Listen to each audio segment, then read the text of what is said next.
Gracias, señor presidente. Buenos días a todas y todos los integrantes de este consejo. En primer lugar, yo quisiera decir que acompañaré el proyecto de acuerdo que se ha puesto a nuestra consideración, y me sumo también a la propuesta que hace la consejera Galindo y a la propuesta que hace el consejero presidente de incorporar los argumentos de la consejera Galindo en la parte considerativa. Creo que eso salda una problemática que estaba muy presente en el debate aquí en relación a una posible aplicación retroactiva de una norma.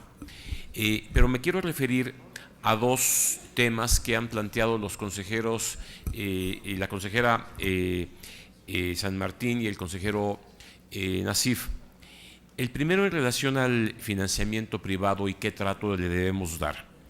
Es cierto que hay una problemática, es cierto que hay un financiamiento que se otorga para una campaña y es necesario tomar en cuenta cómo se va a revisar el uso de ese financiamiento, cómo se va a aplicar, cómo se va a medir, cómo se va a normar incluso, y hace falta una reflexión, me parece, más profunda.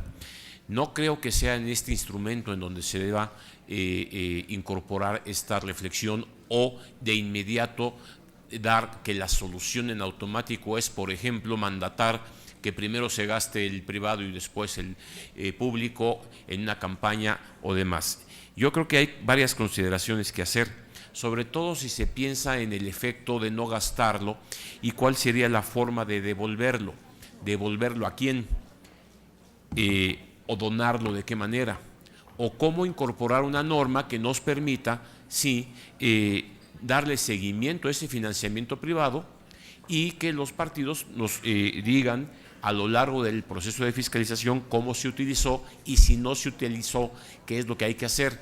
Todo ese procedimiento, que me parece que sí está pendiente, amerita una reflexión más para adelante, incluso en la forma como se registraría ese ingreso en el sistema de contabilidad.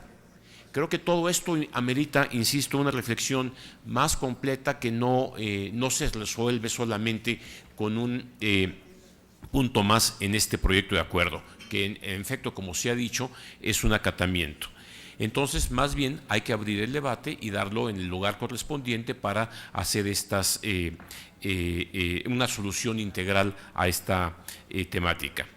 En segundo lugar, me quiero referir al problema de las transferencias o la prohibición de las transferencias que nos sugiere el consejero Nassif.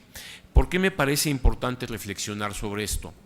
Yo creo que, en efecto, hay dentro del caso de las campañas electorales una serie de recursos que se destinan a un objetivo específico, pero creo que tampoco es el momento de prohibir en un acatamiento algún tipo de transferencias. ¿Por qué?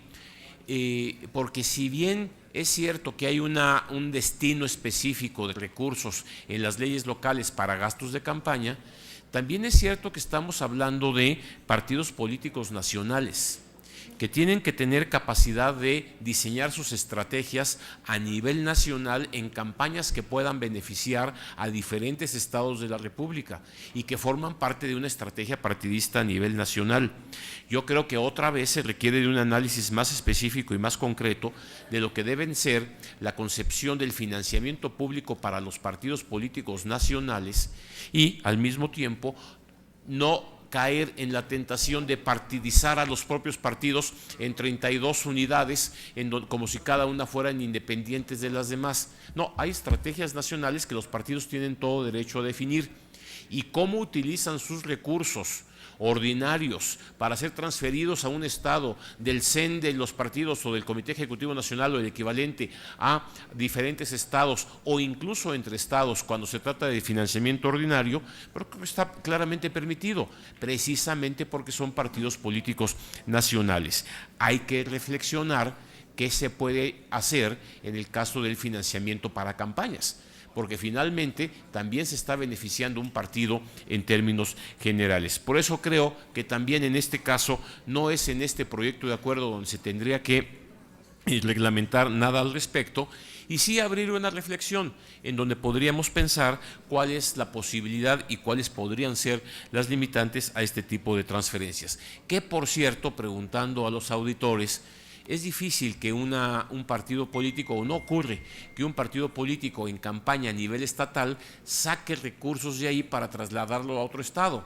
Más bien sucede al revés, que del CEN se pasa a los estados. Entonces, no me queda todavía claro el alcance de hacer una prohibición de este tipo, sobre todo en este proyecto de acuerdo. Por lo demás, me vuelvo a sumar a las propuestas de la consejera Galindo y creo que tenemos una solución idónea para este proyecto. Muchas gracias, señor presidente.